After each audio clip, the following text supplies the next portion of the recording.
이렇게 설교를 통해서 주일 설교를 통해서 다시 뵙게 돼서 반갑습니다. 아주 오랜만에 뵙는 것 같아요. 제가 설교할 때마다 또 감사를 표하지만 오늘 다시 한번 좀 감사를 표하고 싶습니다. 좀 제가 이렇게 나눔할 때마다 말해서 좀 지겨울 수 있지만 그래도 또 하겠습니다. 두 가지 감사 먼저 드리고 싶습니다. 첫 번째로는 교회를 잘 지켜주셔서 감사를 드립니다.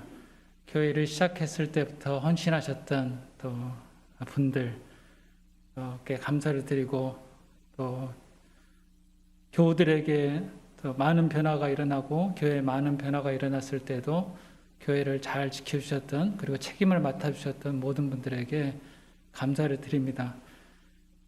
교우분들에게도 교회가 너무 중요하죠. 하지만 선교사들, 파송 선교사들은 교회가 어쩌면 더 중요한지도 모릅니다. 왜냐하면 교회가 뿌리와 같기 때문에 뿌리가 없어지면 시들어지면은 선교사들은 훨씬 더 어려움을 겪기 때문입니다. 선교사 한 사람들이 남서울 평천교회 후원 기도가 없이는 도저히 살 수가 없습니다. 그래서 교회를 잘 지켜주셔서 감사를 드립니다. 두 번째로는 저희 가정에게 긴 시간 동안 베풀어 주신 사랑에 감사를 드립니다. 저는 저희 교회에 있는 지가 벌써 20년 됐습니다. 목사로서 그리고 선교사로서 함께 할 수 있어서 너무 감사합니다. 제가 교회 사역했을 때 그 어린아이들이 이제 커가지고 시집도 가고 장가도 가고 아이들을 낳는 걸 보면 참 뿌듯하고 좋습니다. 또 한참 활동하셨던 분들이 또 연세 드시고 또 은퇴하시고 그런 모습을 보면 한편으로는 좀 안쓰럽기도 하지만 이렇게 함께 시간을 보내는구나, 함께 이렇게 추억을 쌓는구나 그런 생각을 하게 됩니다. 저는 사도 바울은 아니지만 성경 말씀을 빌어서 감사의 말씀을 표하고 싶습니다. 빌립보서 1장 8절 말씀에 내가 예수 그리스도의 심정으로 너희 무리를 얼마나 사모하는지 하나님이 내 증인이시라. 제가 여러분을 사랑하고 또 사모합니다. 새롭게 방상훈 목사님이 오셔서 또 교회 또 리더가 되시고 또 방상훈 목사님을 중심으로 해서 교회가 잘 시작되고 있는 것 같아서 감사합니다. 저희 가정은 현재 웩성교회 한국본부에서 선교사들을 돌보는 사역을 하고 있습니다. 선교 사역을 하면서 많은 어려움을 겪는 선교사들을 돕고 그분들과 함께 기뻐하고 그분들과 함께 슬퍼하는 일을 하고 있습니다. 한국 웩성교회에서 파송한 선교사들은 한 500명 됩니다. 익숙한 한국을 떠나서 또 문화 적응하고 그리고 그 사이에 있는 팀의 갈등도 있고 선교사 자녀들이 겪어야 되는 어려움도 있고 현지인들과의 갈등도 있습니다. 또 한편으로는 이 남겨둔 가족들, 부모님이 나이 들어가시면서 어려움을 겪는 일들도 참으로 많습니다. 지금은 코로나로 선교사들의 어려움은 더 가중되고 있습니다. 코로나로 걸린 사람들을 저희 단체 코로나로 걸린 사람들이 상당히 많고 제가 어느 날은 계산을 해봤더니 한국 사람이 한국에서 코로나 걸리는 것에 한 100배 정도로 걸리더라고요. 의료진들 거기에서 환자들과 접촉이 많기 때문에 그런 사람도 걸리고 가자마자 본인도 걸리고 아이도 걸리고 난 다음에는 적극적인 치료를 받지 못하고 본인의 몸으로 참아야 되는 견뎌야 되는 그런 일들이 참으로 많습니다. 저희 단체는 아니지만 코로나로 죽은 선교사가 벌써 14명입니다. 치료를 받을 수 없는 상황, 또 어려운 상황 속에서 그렇게 떠난 사람들도 있습니다. 또 어떨 때는 선교사가 자기 부모님이 돌아가셨는데 코로나로 들어와서 자가격리를 하는 동안에 장례가 다 끝나기 때문에 들어오지 못하는 경우도 있습니다. 우리가 대신해서 그분들을 대신해서 선교사 부모님을 찾아뵙고 위로해 드리는 그런 일을 하고 있습니다. 저희가 이 일을 감당하는 것은 또 여기 계시는 한 분 한 분들 그리고 교회 후원과 기도를 통해서 저희가 다른 사람을 섬기는 일을 할 수 있는 것입니다. 오늘은 선교 주일입니다. 그리고 저는 선교사로서 이 자리에 섰습니다. 제가 드릴 말씀은 당연히 선교를 합시다라는 그런 이야기를 드리려고 합니다. 그러나 한편으로 지금처럼 어려운 시대에 선교를 하는 게 맞느냐라고 질문이 들 수가 있습니다. 코로나 팬데믹으로 사회도 얼어붙고 경제도 어려워지고 그리고 교회도 탈교회 현상으로 계속 힘을 잃어가고 있는 그런 시대에 우리가 서 있기 때문입니다.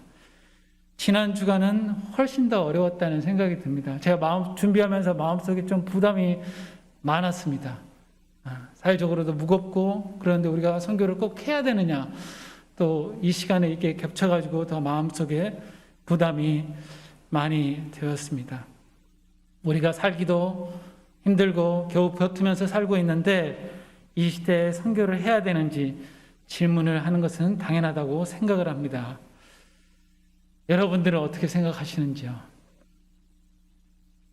저는 이럴 때일수록 혼란스러울수록 우리가 텍스트로 돌아가는 것이 중요하다고 생각을 합니다.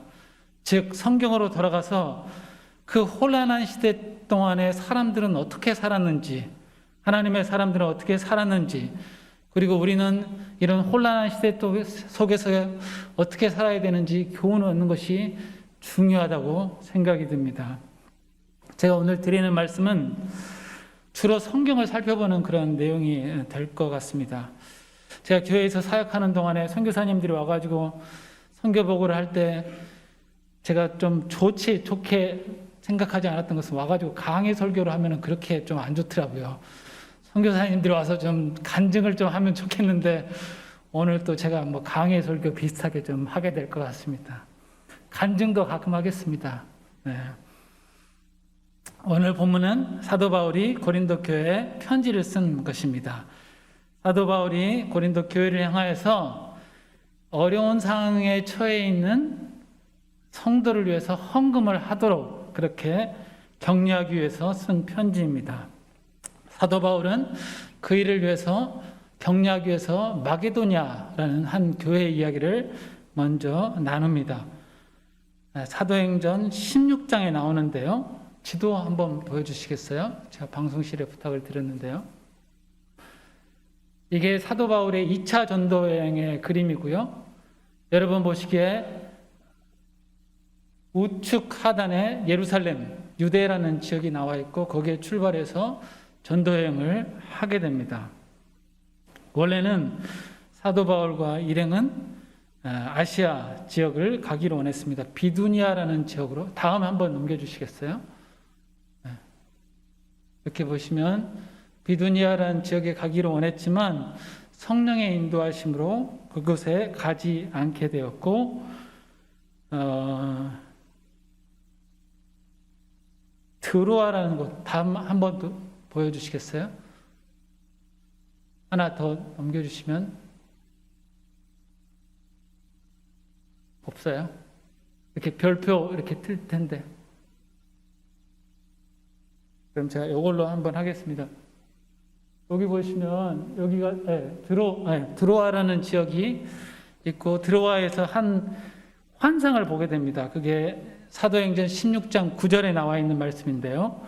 밤에 환상이 바울에게 보이니 마게도니아 사람 하나가 서서 그에게 청하여 이르되 마게도니아로 건너와서 우리를 도우라 하거늘 바울이 그 환상을 보았을 때 우리가 곧 마게도냐로 떠나기를 힘쓰니 이는 하나님이 저 사람들에게 복음을 전하라 우리를 부르신지를 인정함이로라.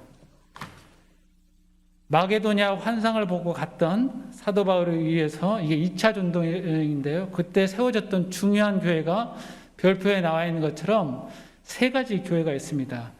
빌립보, 데살로니가, 베레아 이 지역이고 그 지역이 교회가 되게 됩니다. 이 세 가지의 도시가 중요합니다. 빌립보, 데살로니가, 베레아 이 세 지역을 거기 말고도 많이 세웠는데 이 세 지역을 중심으로 교회를 세우게 되었습니다. 그리고 됐습니다. 이제 예루살렘에 기근이 들었었습니다. 티베리우스 알렉산더가 행정관으로 있었을 때 그 사람은 원래 유대교 배경을 가지고 있었던 사람이었었는데 유대교를 떠나고 로마 사람이 되고 그리고 행정관이 되어서 사람들을 엄청 박해를 많이 했습니다. 우리나라 일제시대를 보면 한국 배경을 가지고 있는 사람이 일본의 그런 대리인이 되면은 훨씬 더 박해하는 것처럼 그렇게 박해를 많이 하였던 것 같습니다. 그리고 거기에 박해에 겹쳐가지고 궁핍, 기근이 예루살렘 가운데 일어나게 되었습니다.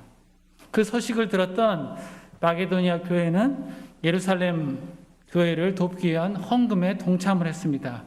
그때 당시에 마게도니아 교회, 아까 이야기했던 세 교회를 비롯한 마게도니아의 교회의 상황을 성경은 그렇게 이야기를 합니다. 우리가 함께 읽었던 말씀, 고린도후서 8장 2절 말씀은 쉬운 성경에서는 그렇게 이야기를 합니다.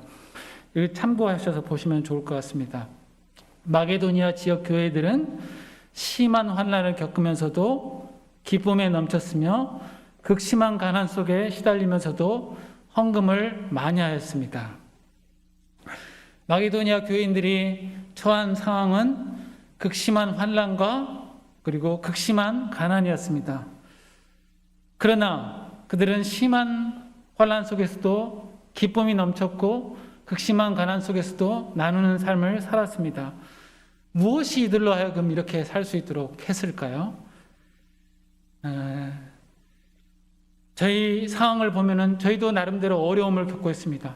그러면 이 본문을 통해서 우리에게 주시는 교훈이 무엇일지 저희가 두 가지로 살펴보고자 합니다. 첫 번째로는요, 그들은 하나님의 말씀을 받아 능력을 얻었습니다. 그들은 하나님의 말씀을 받아 능력을 얻었습니다. 아까도 말씀드렸듯이 마게도니아 교회는 빌립보, 데살로니가, 베레아가 중요한 교회라고 말씀을 드렸습니다. 그들은 하나님의 말씀을 온전히 받았던 교회였습니다. 데살로니가 전서 1장 6절 7절 말씀에는 그렇게 나와 있습니다. 많은 환난 가운데서 성령의 기쁨으로 말씀을 받아 우리와 주를 본받는 자가 되었으니, 데살로니가 전서 2장 13절 말씀, 우리가 하나님께 끊임없이 감사함은 너희가 우리에게 들은 바 하나님의 말씀을 받을 때 사람의 말로 받지 아니하고 하나님의 말씀으로 받음이니 진실로 그러하도다. 이 말씀이 또한 너희 믿는 자 가운데서 역사하느니라. 베레아 교인들에 대해서는 성경은 이렇게 말합니다. 사도행전 17장 11절 말씀, 베레아에 있는 사람들은 데살로니가에 있는 사람들보다 더 너그러워서 간절한 마음으로 말씀을 받고 이것이 그런가 하여 날마다 성경을 상고하였다고 기록을 하고 있습니다. 이 교회의 공통점은 말씀을 온전하게 받았다는 그런 공통점을 가지고 있습니다. 그들이 처했던 상황은 우리가 처하는 상황과 비교할 수 없을 정도로 환난 속에 있었습니다. 사도 바울이 아까 말씀드렸던 2차 전도여행을 갔을 때 빌립보에서 수많은 어려움을 겪었습니다. 전도를 하러 갔을 때 고발을 당하고 옷을 찢김을 당하고 매를 맞고 감옥에 갇혔습니다. 데살로니가 교회에 갔을 때는, 데살로니가 지역에 갔을 때는 전도하러 가서 소동이 일어났고, 그리고 바울을 도왔던, 그 일행을 도왔던 야손은 고발을 당해서 큰 어려움을 당했습니다. 베레아는 그 당시에 황제 숭배의 중심지였습니다. 사회적으로 이런 분위기 때문에 마게도니아 신자들이 얼마나 많은 고난을 겪었을지를 우리가 상상해 볼 수 있을 것입니다. 저는 선교 지역에 있을 때 신자가 되고 믿음을 갖게 되면은 큰 희생을 치러야 되는 지역에서 선교 사역을 하였습니다. 그들에게는 두 가지 어려움이 있습니다. 하나는 국가로부터 오는 위험입니다. 공산주의 속에서 기독교 신앙을 갖게 되고 그것을 발각되게 되면은 모든 것을 다 잃게 됩니다. 직장, 재산, 심지어는 감옥에 가는 경우도 있습니다. 또 한 가지 어려움은 민족으로부터 오는 어려움입니다. 제가 섬겼던 민족은 위구르족입니다. 100%, 거의 100% 무슬림들입니다. 그렇기 때문에 기독교 신앙을 갖는다는 것은 민족을 배신하는 그런 행위가 되는 것입니다. 가족으로부터 배척을 받고 그리고 때로는 살해 위험을 받는 그런 곳입니다. 이와 마찬가지로 로마의 지배에 있었던 마게도니아 사람들도 로마로부터 수많은 압박을 받았고 유대교 공동체로부터 수많은 압박을 받았을 것입니다. 이런 상황 속에서도 그들은 하나님의 말씀에 집중하고 말씀으로부터 기쁨을 얻었습니다. 그들은 말씀으로부터 기쁨을 얻었을 뿐 아니라 하나님의 관심이 무엇인지를 깨달아 알았습니다. 그래서 어려운 형편 속에서도 본인도 어려운 형편 속에 있지만 고난과 핍박과 기근을 겪고 있는 예루살렘 교회를 향하여서 손을 내밀게 되었던 것입니다. 어려움을 당한 사람이 어려움에 있는 사람들을 더 헤아릴 수 있는 거 아니겠습니까? 먼 곳에 있는 예루살렘 교회, 그리고 그들이 겪는 어려움이 남의 일이다라고 생각하지 않고 자기 일로 여기고 그 일에 동참을 하였던 것입니다. 우리는 이 팬데믹을 통과하면서 얼마나 많은 걱정을 하고 있는지 모릅니다. 쏟아져 나오는 뉴스들을 보면서 염려하지 않을 수가 없습니다.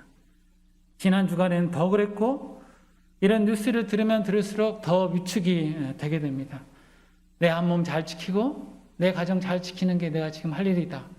또 교회도 우리 교회를 잘 지키는 게 우리가 할 일이다. 그렇게 결론 내기가 쉽습니다. 그러나 다시 한번 생각을 해보아야 되겠습니다. 우리가 살아가는 이 시대가 어렵겠습니까? 아니면 여기에 나와 있는 마게도니아 교인들이 겪어야 되는 어려움이 어렵겠습니까? 우리는 더 풍요롭게 쓸 수 있느냐 없느냐의 문제로 고민하지만 여기에 있는 교인들은 생사가 달려있는 문제로 고민을 하였던 사람들입니다. 그러나 그들은 하나님의 말씀을 가까이 하였기 때문에 자기에게 매몰되지 않고 예루살렘 교회를 향하여서 손을 내밀었던 것입니다. 코로나 시대에도 가능할까요? 그러니까 옛날 이야기고 우리는 지금 이 코로나 시대를 겪고 있는데 이게 가능할까요? 워싱턴 대학에서 사회학 그리고 비교종교학을 가르치는 로드니 스타크라는 사람이 쓴 기독교의 발흥이라는 책이 있습니다. 이 사람은 신자가 아닙니다. 기독교에 대해서 예정도 없습니다. 하지만 중동의 한 시골에서 시작한 이 종교가 300년이 지나지 않아서 전 세계에 영향을 끼칠 수 있는 종교가 어떻게 되었는지에 대해서 관심을 갖기 시작하고 여러 분야를 조사하기 시작했습니다. 그 부분 중에서 한 부분, 사장의 그런 역병이라는 분야가 나옵니다. 공교롭게도 이 책은 요즘 최근에 나온 책이 아니라 1996년도에 나온 책입니다. 165년, 그러니까 AD 165년에 마르쿠스 아울렐리우스 황제가 통치할 때 가공할 만한 역병이 이스라엘 가운데, 유대 땅 가운데 일어났습니다. 그리고 얼마 지나지 않아서 251년에도 비슷한 파괴력의 전염병이 생기고 그 일로 전체 인구의 3분의 1이 죽거나 4분의 1이 죽었다는 통계가 있습니다. 이런 일이 발생하기 시작했을 때 이교도 예수님을 믿지 않는 사람들은 어떻게 했겠습니까? 환자를 멀리하고 사랑하는 이들까지도 산송장으로 방치하는 일을 하였습니다. 그러나 그리스도인들은 환자를 돌보기 시작했고 확실한 치료법은 없었지만 보살피고 죽을 먹이고 이마에 찬수건을 올려주고 침상을 갈아주고 사랑하는 친구들을 병문안해주는 일을 하였습니다. 그래서 그 중에 일부는 다시 살아났고 전염병을 이겨냈고 살아남은 그리스도인들은 면역력이 강해져서 사회에 다시 건강한 노동력을 제공하게 되었습니다. 역설적이되게도 그리스도인들은 치명적인 전염병에 더 많이 노출되었었지만 로마인들보다 생존율이 훨씬 더 높았다는 보고가 있습니다. 어떻게 해서 이분들이 이런 삶을 살 수 있었을까요? 이것은 말씀으로부터 나온 것입니다. 환난당한 자를 돌보라는 하나님의 말씀을 믿고 초대교인들이 그대로 삶을 살았기 때문에 하나님께서 그들을 오히려 보호하시는 것을 경험을 하게 되었던 것입니다. 이 설교를 준비하기 위해서 고린도후서 빌립보서, 데살로니가 전서, 그리고 사도행전을 읽었습니다. 이분들은 어떻게 다른 삶을 살 수 있을까? 우리와 저와 그리고 다른 삶을 살 수 있을까 생각하면서 이 말씀을 읽었는데 새삼 발견하게 된 것은 재림 신앙이었습니다. 재림 신앙이었습니다. 이 세상이 전부가 아니라 주님이 속히 오실 것이고 주님과 만나게 될 때 나는 어떤 모습으로 만나게 될지를 염두에 두면서 이 세상을 살았던 것입니다. 그 생각이 중심에 있었기 때문에 이 세상의 현실의 모든 것을 다 걸지 않고 하나님이 나의 삶 가운데 원하시는 것이 무엇인지를 생각하고 그 중심으로 자기의 삶을 움직였던 것입니다. 지금은 이 세상이 점점 불안해지고 그 불안을 극복하기 위해서 사람들은 더 많은 것을 모으려고 하고 있습니다. 부동산 광풍, 주식, 가상화폐 이런 것을 하면서 나라가 계속해서 빠져가고 있습니다. 그런 것을 하고 있지 않으면 사람들은 내가 스스로 바보처럼 여겨지는 그런 분위기가 우리 시대 가운데 있습니다. 사회적인 분위기는 전에도 그랬었지만 지금은 훨씬 더 이전보다 물질 중심, 현세 중심으로 흘러가고 있습니다. 이런 사람들에 대해서 사람들은 성경은 무엇이라고 이야기하고 있습니까? 빌립보서 3장 18절 19절 말씀에 그렇게 이야기합니다. 내가 여러 번 너희에게 말하였거니와 이제 또 눈물을 흘리며 말하노니 여러 사람들이 그리스도의 십자가의 원수로 행하느니라.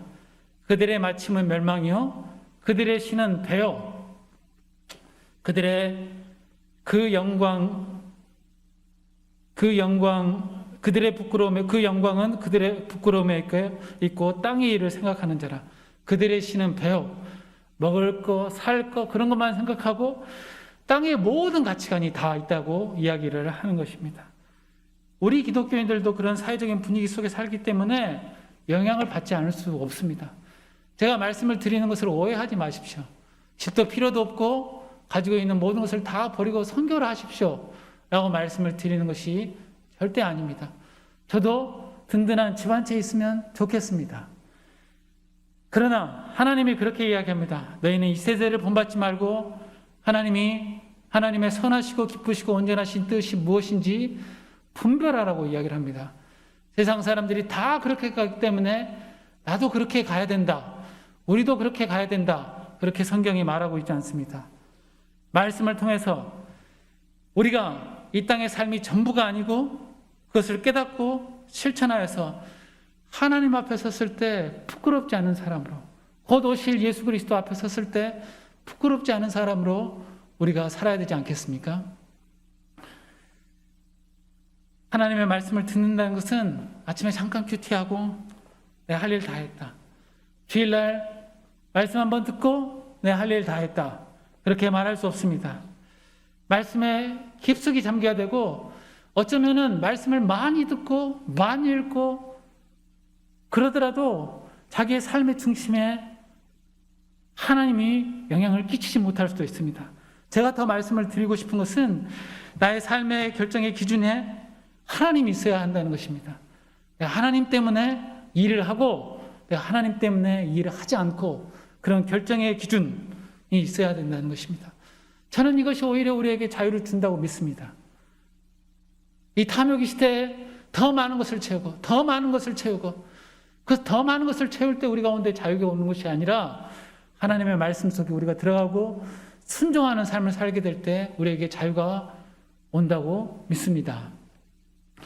하나님의 말씀의 위대한 명령인 선교에 동참하기 위해서 전제 조건이 있다면 그것은 말씀을 깊이 묵상하는 것입니다. 성경은 하나님의 선교의 이야기입니다. 마게도니아 교인들이 말씀을 깊이 묵상함으로 자기 자신의 그런 어려움으로부터 이기고 기쁨을 누리고 그리고 자기에게 매이지 않고 다른 사람에게 나눌 수 있었던 것처럼 우리 한 사람 한 사람도 그렇게 되기를 주님의 이름으로 부탁을 드립니다.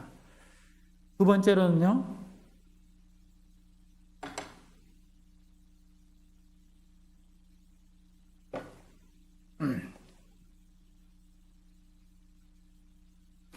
마게도니아 교인들은 심한 환난, 극심한 가난 속에서도 어떻게 해서 그런 삶을 살 수 있었을까요? 두 번째 드리고 싶은 말씀은 그리스도를 본받는 삶으로 세상과 다른 삶을 살 수가 있었습니다. 그리스도를 본받는 삶으로 세상과 다른 삶을 살 수가 있었습니다.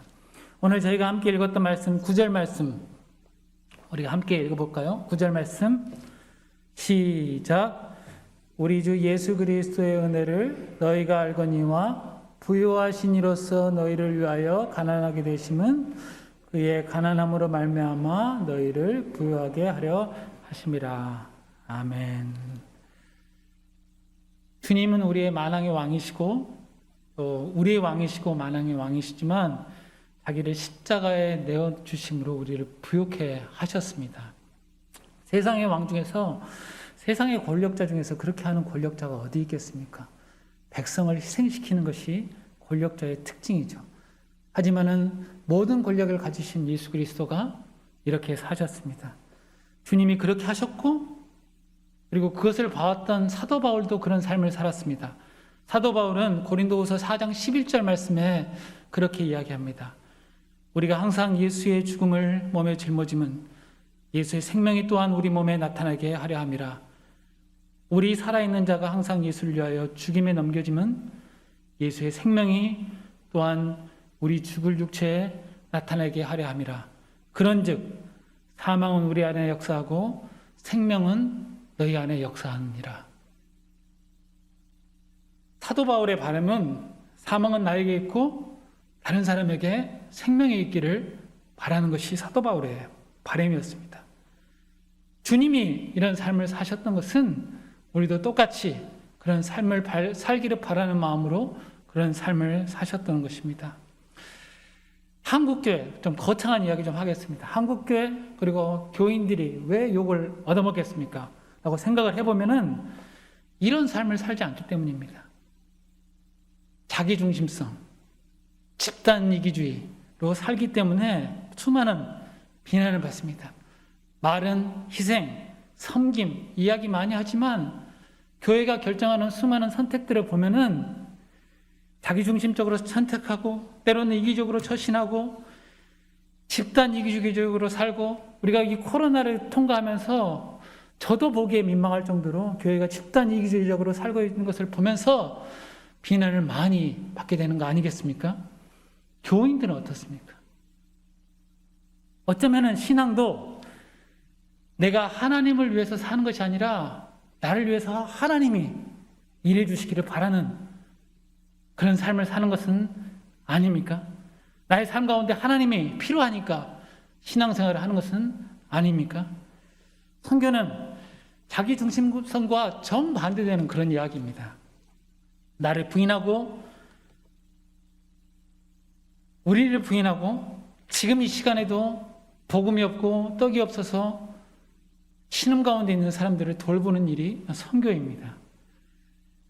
아까도 기도하셨지만 100년 전에 이 땅 가운데 왔던 선교사들은 그런 분들이었습니다.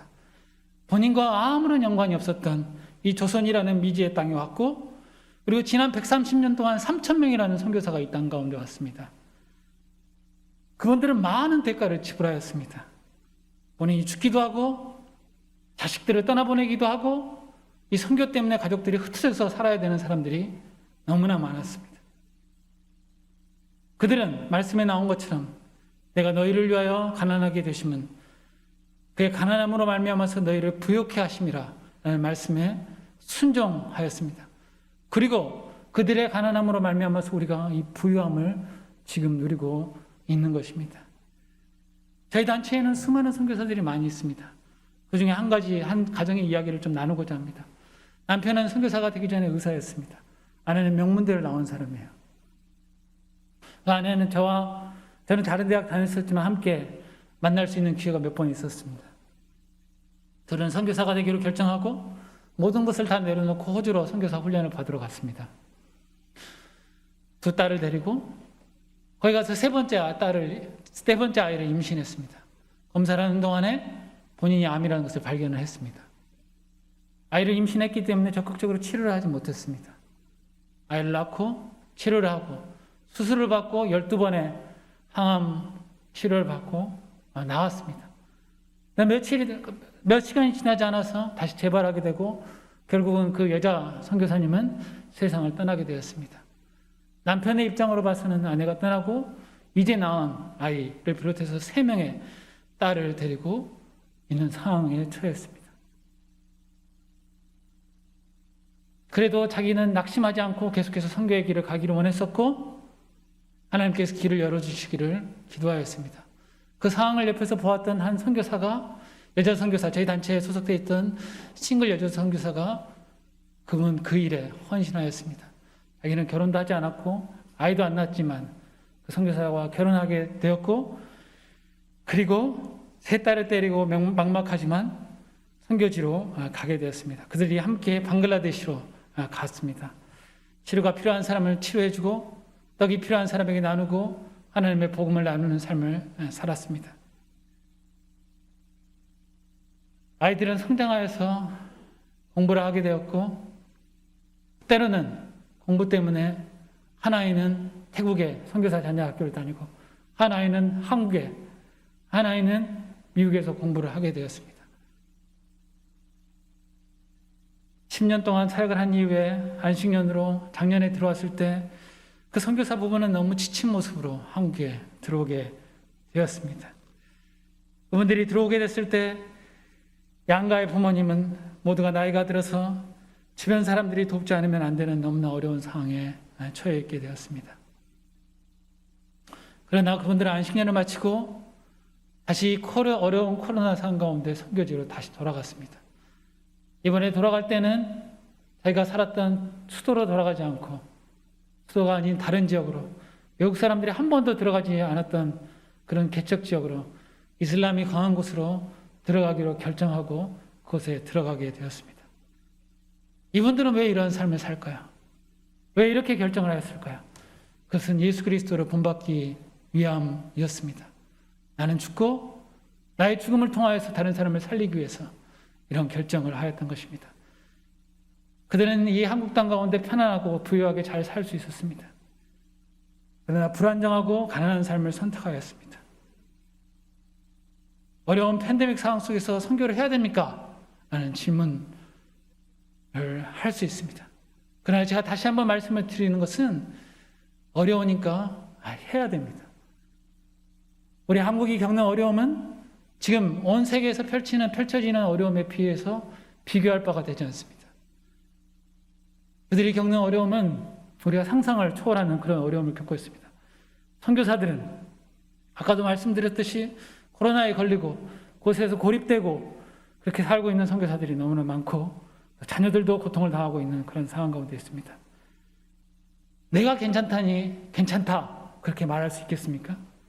우리가 주님을 믿는다고 하고 주님을 닮기로 약속을 하면서 주님과 닮은 다른 길을 선택하고 그런 삶을 살아도 되겠습니까? 주님이 사신 것처럼 우리가 살려고 노력하는 것이 신자의 삶이 아니겠습니까? 우리나라는 이제 선진국 반열에 들고 있는 국가가 되었습니다. 하나님이 우리에게 이렇게 많은 것을 주신 이유는 무엇입니까? 우리끼리 잘 먹고 잘 살고 안전하고 편안하게 살기 위해서 우리에게 이렇게 모든 것을 주셨습니까? 저는 그렇게 생각하지 않습니다. 100년 전에 모든 것을 누릴 수 있었던 그 사람이 자기를 버리고 이 땅에 왔던 것처럼 우리가 누릴 수 있는 모든 것들이 있지만 그것을 내려놓고 가기 위해서, 그리고 우리가 가지고 있는 많은 자원을 통해서 다른 사람을 섬기도록 우리에게 이 모든 것들을 허락해 주셨다고 믿습니다. 그것이 국가이든지 개인이든지 마찬가지라고 생각을 합니다. 자기의 비움을 통하여서 주님을 경험을 우리가 더 할 수 있습니다. 탐욕의 시대에 그 문제를 해결하는 것은 더 많은 것을 소유하는 데 있는 것이 아니라 예수의 정신대로 더 가난해지는 것, 더 비우는 것, 그것을 통하여서 하나님의 공급하심을 체험하게 되는 것입니다. 저는 하나님의 채우심의 원리가 있다고, 하나님 나라의 선순환의 원리가 있다고 믿습니다. 그것은 이것입니다. 저를 예를 들어서 말씀을 드리면 여기 계시는 분들이 저희를 위해서 기도하고 돕잖아요. 도우면 저희가 받았던 그 사랑으로 선교사들을 돕고 사랑하고 격려하고, 그 사랑을 받았던 선교사들은 또 현지에 가서 현지에 있는 사람들을 사랑하고 격려하고, 또 현지에 있는 사람들은 또 다른 사람들을 사랑하고 격려하고, 그 모든 것을 보았던 하나님이 우리가 알 수 없는 방법으로 하나님이 우리의 필요를 채우시는 것, 그 하나님의 거대한 선순환 가운데 하나님이 우리를 초청을 하시는 것입니다. 그 반대는 무엇입니까? 내가 나를 위해서 그냥 사는 것입니다. 하나님의 관심이 뭐든지 상관없이 그냥 나는 나를 위해서 그냥 사는 것이 하나님의 나라의 선순환의 반대인 것입니다. 하나님은 우리를 그렇게 부르지 않으셨습니다. 이렇게 될 때 말씀이 우리의 삶 가운데 이루어집니다. 13절 말씀, 우리가 함께 읽었던 13절 말씀이 그렇게 이야기합니다. 이는 다른 사람을 평안하게 하고 너희를 공고하게 하려는 것이 아니요 균등하게 하려 함이니 이제 너희의 넉넉한 것으로 그들의 부족한 것을 보충함은 후에 그들의 넉넉한 것으로 너희의 부족한 것을 보충하여 균등하게 하려 함이라. 그렇게 말씀을 하고 있습니다. 제가 구체적으로 두 가지 적용하고 마치려고 합니다. 구체적으로 하나는 기도를 하십시오. 기도를 하십시오. 사도 바울은 그렇게 이야기합니다. 고린도후서 1장 11절 말씀에 너희도 우리를 위하여서 기도해 달라고 이야기합니다. 사도 바울은 이 상황을 힘에 겹도록 심한 고난을 당하고 살소망까지 끊어지고 내 자신이 사형 선고를 받은 것 같다 그렇게 이야기하면서 나를 위해서 기도해 달라고 그렇게 부탁을 하였습니다. 선교사들을 위해서 기도해 주십시오. 우리가 얼마 작은 후원을 했다고 해서 나의 할 일이 다 끝난 것이 아닙니다. 우리 교회는 열방을 위한 기도 책자를 잘 만들었습니다. 언제 이 책자를 가지고 기도하셨는지 제가 묻고 싶습니다. 선교사들이 지금 어떤 처지에 있는지 관심이 있으신지 제가 묻고 싶습니다. 제가 그나마 저와 제 아내 그리고 저희 가족이 그나마 부족하지만 이만큼이라도 하게 된 때에는 여러분의 기도가 있었습니다. 제가 파송받기 전에 시작했던 그 기도 모임의 중심이 되었던 김윤희 권사님, 김영경 권사님, 그리고 다른 분들의 헌신 때문에 제가 수많은 위기들이 있었습니다. 그러나 거기에 넘어지지 않고 다시 일어날 수 있었던 것은 여러분들의 기도가 있었기 때문입니다. 좀 폭을 넓혀가지고 기도를 하시면 좋겠습니다. 한 사람 선교사들을 위해서 기도하는 것도 중요하지만 고통을 받고 있는 나라들을 위해서도 기도해 주십시오. 이제는 서로가 나라가 영향을 주고받는 것이 너무 많아지기 때문에 그 나라의 문제가 그 나라의 문제로 끝나지 않습니다. 중국에서 있었던 이런 일들이 이렇게 전 세계로 퍼질지를 누가 알았겠습니까? 인도에서 일어나는 일들이 이렇게 전 세계에 지금 퍼지고 있을지를 누가 알았겠습니까? 그러므로 어쩌면은 그들을 위해서 기도하는 것이 나를 위해서 기도하는 것이 될 수 있습니다. 미얀마를 위해서 기도하십시오. 인도를 위해서 기도해 주십시오. 제가 신대원에 다녔을 때 수업을 마치고 돌아가는데 어떤 서양 할아버지 할머니가 있는 거예요. 그분들이 구석에 이렇게 앉아가지고 종이를 가지고 뭘 이렇게 하고 있더라고요. 알고 봤더니 그분들이 제가 소속해 있는 외선교회 선교사였습니다. 제가 그때는 소속이 안 되어 있었죠. 그리고 그 이후에 그분들과 함께 선교에 관심 있는 선교 관심자들이 속으로 한 10명 정도 모여가지고 하는데 그분들이 오셨더라고요. 뭘 하셨어요 그때? 물어봤더니 선교사들을 위한 기도로 종이를 꾸깃꾸깃한 것을 펼쳐가지고 우리를 기다리는 동안에 선교사들을 위한 기도를 하고 있었던 겁니다. 사람의 상황이 다 다르죠. 어떤 분들은 이렇게 동참할 수도 있고 저렇게 동참할 수도 있고 동참할 수 있지만 우리 모두가 나이와 상관없이 상황에 상관없이 다 기도에 동참할 수 있지 않겠습니까? 열방을 위한 기도를 꼭 챙겨가십시오. 그걸 위해서 계속해서 기도해 주십시오. 일주일에 한 번, 적어도 한 번 꼭 기도하시면 좋겠습니다. 기도 모임에도 동참을 하시면 좋습니다. 혼자 기도하기가 어려우니까 토요일날 오전에는 거룩을 추구하는 남자들이 기도 모임이 있습니다. 그런 모임에 오면은 서로를 위해서 그리고 열방을 위해서 나라를 위해서 기도할 수 있는 힘을 얻게 됩니다.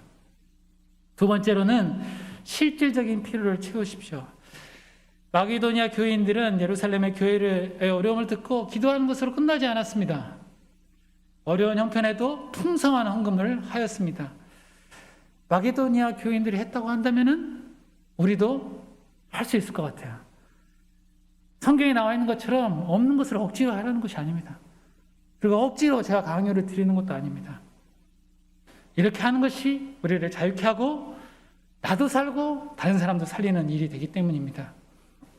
결론적으로 제가 이 말씀을 드리고 마치려고 합니다. 우리는 이 땅 가운데 하나님의 계획 가운데 태어나게 되었습니다. 우리가 나를 뛰어넘어서 나의 관심을 뛰어넘어서 하나님의 일에 동참하기를 주님의 이름으로 축복을 드립니다. 그래서 하나님의 존재 앞에 섰을 때 나의 마음을 헤아리는 착하고 충성된 종아, 네가 수고했다, 잘했다, 이렇게 칭찬을 듣는 저와 여러분이 되시기를 주님의 이름으로 축복합니다.